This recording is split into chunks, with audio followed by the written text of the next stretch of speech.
true causes of all phenomena, natural or spiritual. He had often warned them to avoid the common tendency to assign spiritual causes to commonplace physical events. Jesus decided to use this beggar in his plans for that day's work, but before doing anything for the blind man, Josiah by name, he proceeded to answer Nathanael's question. Said the Master, "Neither did this man sin nor his parents, that the works of God might be manifest in him.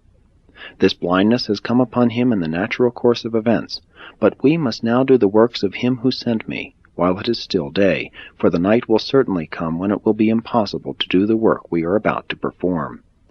When I am in the world, I am the light of the world, but in only a little while I will not be with you."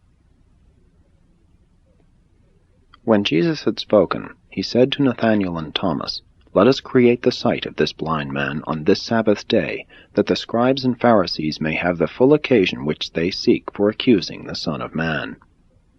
Then, stooping over, he spat on the ground and mixed the clay with the spittle, and speaking of all this, so that the blind man could hear, he went up to Josiah and put the clay over his sightless eyes, saying, "Go, my son, wash away this clay in the pool of Siloam, and immediately you shall receive your sight." And when Josiah had so washed in the pool of Siloam, he returned to his friends and family, seeing. Having always been a beggar, he knew nothing else, so when the first excitement of the creation of his sight had passed, he returned to his usual place of alms-seeking. His friends, neighbors, and all who had known him aforetime, when they observed that he could see, all said, "Is this not Josiah the blind beggar?" Some said it was he, while others said, "No, it is one like him, but this man can see." And when they asked the man himself, he answered, "I am he." When they began to inquire of him how he was able to see, he answered them, "A man called Jesus came by this way, and when talking about me with his friends, he made clay with spittle, anointed my eyes, and directed that I should go and wash in the pool of Siloam. I did what this man told me, and immediately I received my sight. And that is only a few hours ago. I do not yet know the meaning of much that I see." And when the people who began to gather about him asked where they could find the strange man who had healed him, Josiah could answer only that he did not know. This is one of the strangest of all the Master's miracles. This man did not ask for healing. He did not know that the Jesus who had directed him to wash at Siloam, and who had promised him vision, was the prophet of Galilee who had preached in Jerusalem during the Feast of Tabernacles. This man had little faith that he would receive his sight, but the people of that day had great faith in the efficacy of the spittle of a great or holy man, and from Jesus' conversation with Nathanael and Thomas, Josiah had concluded that his would-be benefactor was a great man, a learned teacher, or a holy prophet. Accordingly, he did as Jesus directed him. Jesus made use of the clay and the spittle and directed him to wash in the symbolic pool of Siloam for 3 reasons. 1. This was not a miracle response to the individual's faith. This was a wonder which Jesus chose to perform for a purpose of his own, but which he so arranged that this man might derive lasting benefit therefrom. 2. As the blind man had not asked for healing, and since the faith he had was slight, these material acts were suggested for the purpose of encouraging him. He did believe in the superstition of the efficacy of spittle, and he knew the pool of Siloam was a semi-sacred place. But he would hardly have gone there had it not been necessary to wash away the clay of his anointing. There was just enough ceremony about the transaction to induce him to act. 3. But Jesus had a third reason for resorting to these material means in connection with this unique transaction. This was a miracle wrought purely in obedience to his own choosing, and thereby he desired to teach his followers of that day and all subsequent ages to refrain from despising or neglecting material means in the healing of the sick. He wanted to teach them that they must cease to regard miracles as the only method of curing human diseases. Jesus gave this man his sight by miraculous working on this Sabbath morning and in Jerusalem near the temple, for the prime purpose of making this act an open challenge to the Sanhedrin and all the Jewish teachers and religious leaders. This was his way of proclaiming an open break with the Pharisees. He was always positive in everything he did, And it was for the purpose of bringing these matters before the Sanhedrin that Jesus brought his 2 apostles to this man early in the afternoon of this Sabbath day, and deliberately provoked those discussions which compelled the Pharisees to take notice of the miracle. 4. Josiah before the Sanhedrin.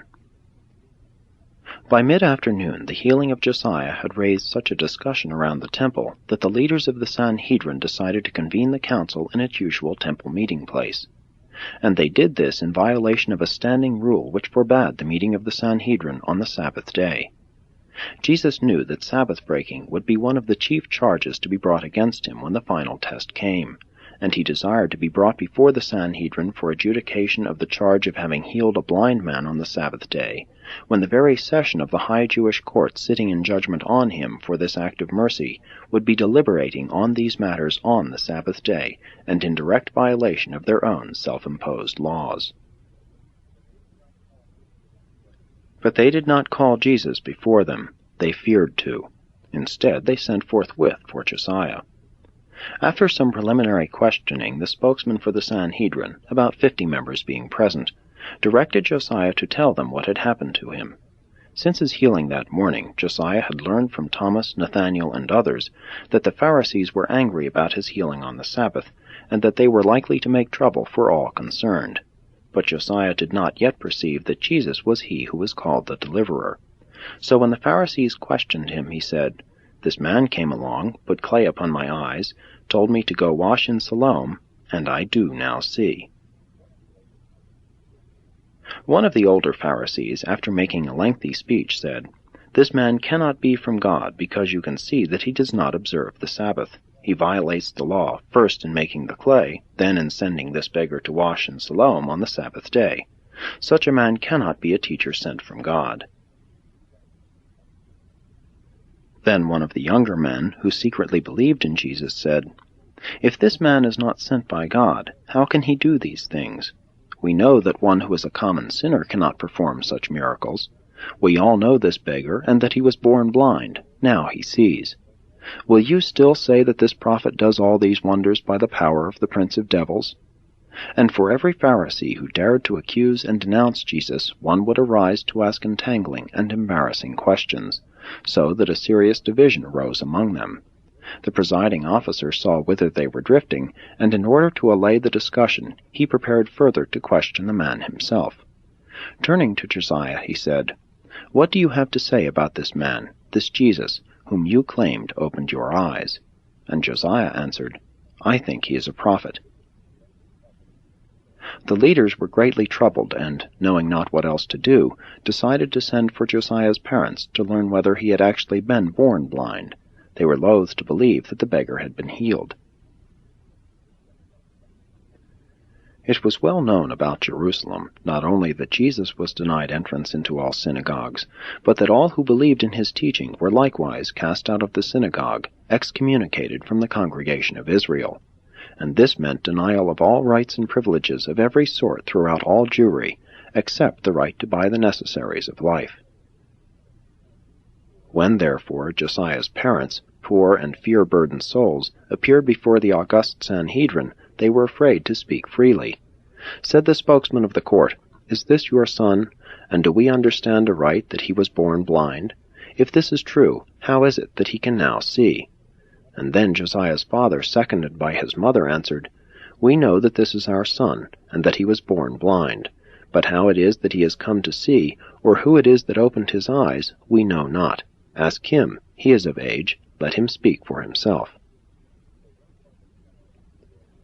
They now called Josiah up before them a second time. They were not getting along well with their scheme of holding a formal trial, and some of them were beginning to feel strange about doing this on the Sabbath. Accordingly, when they recalled Josiah, they attempted to ensnare him by a different mode of attack. The officer of the court spoke to the former blind man, saying, "Why do you not give God the glory for this? Why do you not tell us the whole truth about what happened? We all know that this man is a sinner. Why do you refuse to discern the truth?